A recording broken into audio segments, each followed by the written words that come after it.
Assalamualaikum Mas.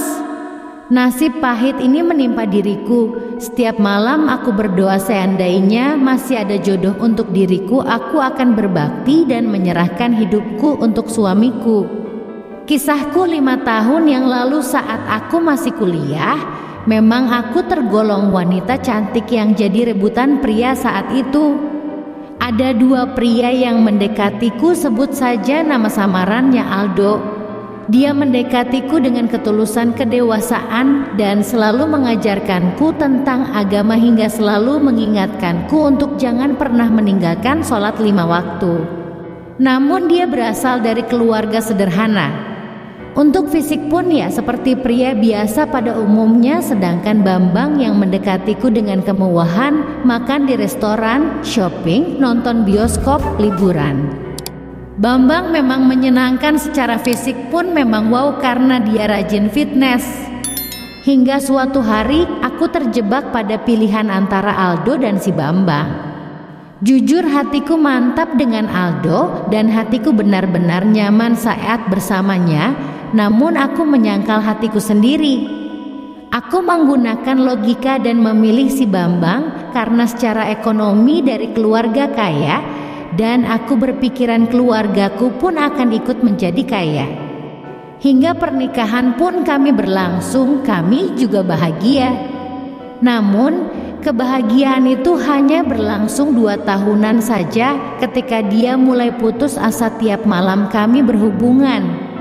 Namun aku tak kunjung hamil. Hingga akhirnya kita periksa pergi ke dokter dan ternyata aku yang dinyatakan mandul. Suamiku sangat kecewa dan tidak menyangka aku yang berparas cantik dan normal ternyata mandul. Pertengkaran akhirnya sering terjadi hingga ternyata suamiku main di belakang dengan wanita lain.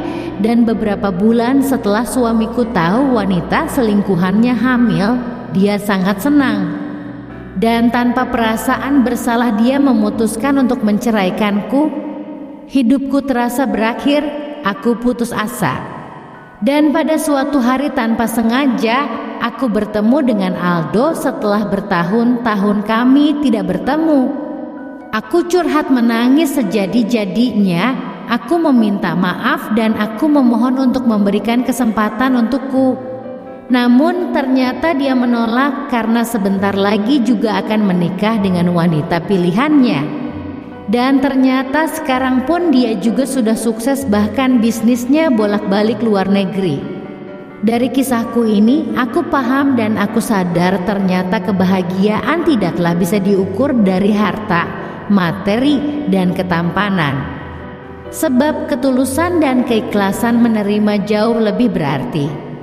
Aku hanya mengharap bila masih ada pria yang mau menerima keadaanku ini, aku sangat bersyukur dan aku akan berbakti kepada suamiku. Aku tidak mencari kriteria karena aku sendiri penuh kekurangan.